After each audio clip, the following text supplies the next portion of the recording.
Do you like stuff that's real? That not imitation, not fake, not put on. You like stuff that's real.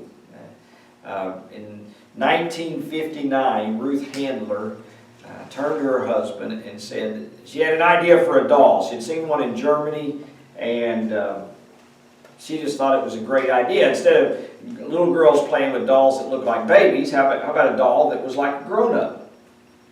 And so the 11.5-inch Barbie doll became Mattel's new line of dolls.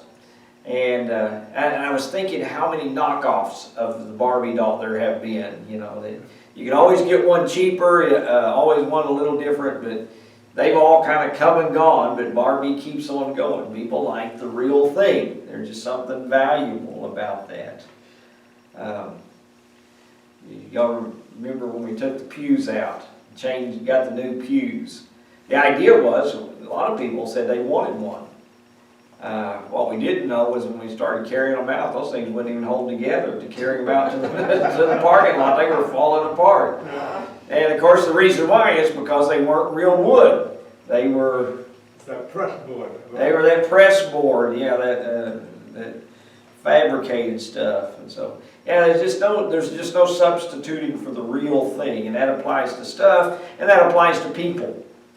There's just something about people that are genuine, people that,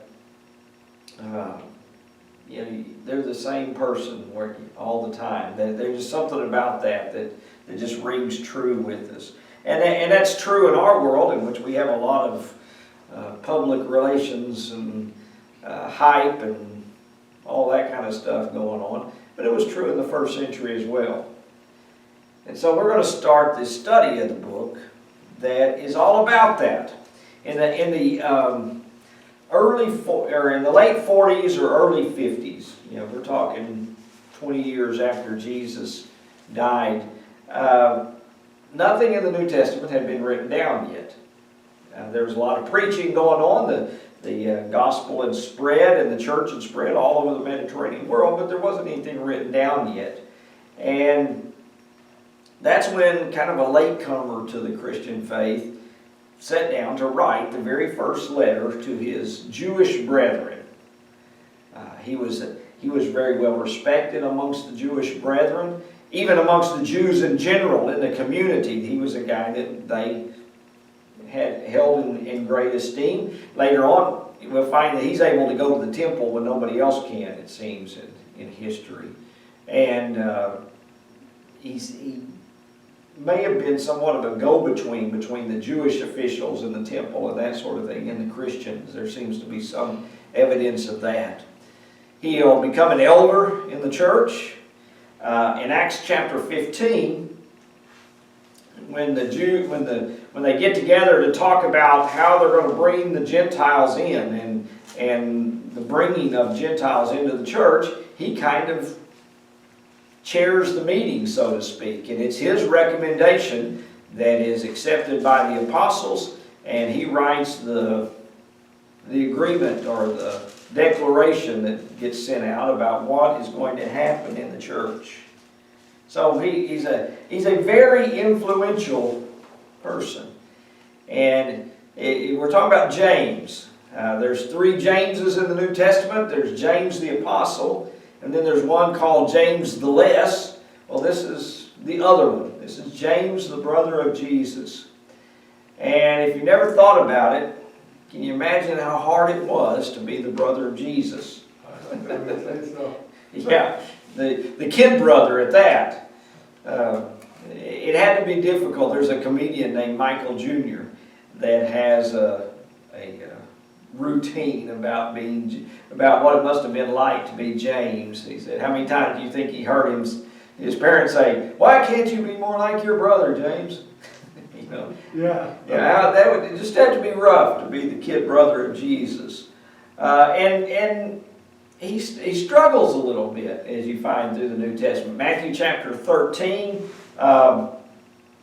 Jesus returns to Nazareth, and people have some struggles hearing what he has to say, And Jesus says, only in his hometown and in his home is a prophet not honored. Yeah. And so that would be James, that would be in there. Mark chapter 3, once again, Jesus is back in Nazareth, and the crowd is so big and so pressing that he and the apostles can't even sit down and eat. And Jesus' family decides he's lost his mind, and they plan to go get him, because they think he is losing it mentally. And at the end of that, Jesus says, who is my mother and my brothers? And he said, those who do the will of God. These are my mother and brothers. And that had to be tough. That was tough. John 7 is the next instance. The family's all getting ready to go from Nazareth to the Feast of the Tabernacles in Jerusalem. But Jesus is not, at first, is not going to go because it's just too dangerous in Jerusalem by now for him.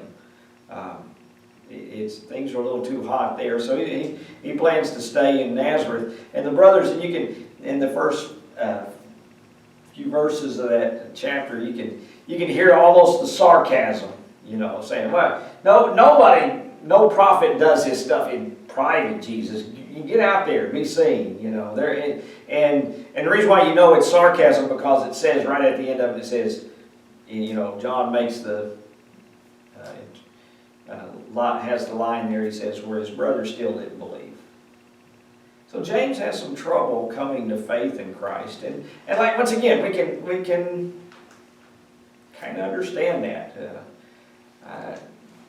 It'd be tough to hear your brother say that he was divine. But there's something about being raised from the dead that changes all that. 1 Corinthians chapter 15 and verse 7, Paul says that after Jesus rose from the dead, he appeared to the multitudes, and he appeared first to James. Even before the apostles, he appears to his brother James. And so what is that about? Well, that's because James is the family representative, if you will. Most likely, he was the oldest of the children besides Jesus, and so after Jesus' death, he would have became somewhat in charge of the family, particularly since Joseph is most likely dead. So, it doesn't say much about Joseph other than the very first part. He's not mentioned much of any place else. It is assumed that Joseph died before the ministry of Jesus started, because, you don't hear anything about him. Yeah. So James would have been, being the eldest, he would have been in the most important seat in the family to start with, as far as the day-to-day functions of the family. But being the eldest surviving son, he would have been the representative of the family. And so that makes sense. That's why Jesus appears to him. But it's interesting that he appears to him even before he appears to the apostles, Paul said. And somewhere in that, however it was, James came to have faith. And begins this life that is very influential in the church. Amongst the early writers and such, it is said that James, Peter, and John, those are the three pillars of the church. And it's interesting that you have two apostles, two of those that were Jesus' inner circle, and then this one who was, at least while Jesus walked on the earth, was just, his claim was that he was his physical brother. Yeah. Didn't Jesus have a brother named John too? I don't think there was a brother named John. I'd have to look that up to see, but I can't remember. I'm drawing a blank on the few names that we are given. But John is reference to John the Apostle when they talk about Peter, James, and John. They're talking about James the brother and Peter and John the apostles. And James begins his letter saying, addressing it, James, a servant of God and of the Lord Jesus Christ. Now that's a mouthful coming from somebody who, once again, did not start out believing and whose tie is family tie Because that word Lord in Jewish circles, that just drips with the idea of divinity. And I mean, he's talking about himself here. I mean, this Yes, is him talking about himself. right, he's just addressing the letter. Yeah. To the 12 tribes scattered among the nations. And so he's addressing this letter to his Jewish brethren. These people who are Jewish in heritage, probably were Jewish followers who are now Christians, and who hold James in a lot of esteem. Now, what James is going to do in this letter, he's going to string together just little clips, if you will, of thought. And some would even look and say, well, there's no organization there at all. He just got, something like Proverbs or something of that, where he's just tacking one on after the other. But there is this theme that runs through it, this consistent little thread that weaves its way through. And that is about things that are real versus things that are not real, and what that looks like. And so that's, there's not a lot of deep theology here. It's all about what a Christian does, what a Christian life looks like. If faith is genuine, James is arguing, it's going to be reflected in the life. If faith is genuine, it's going to change what a person does.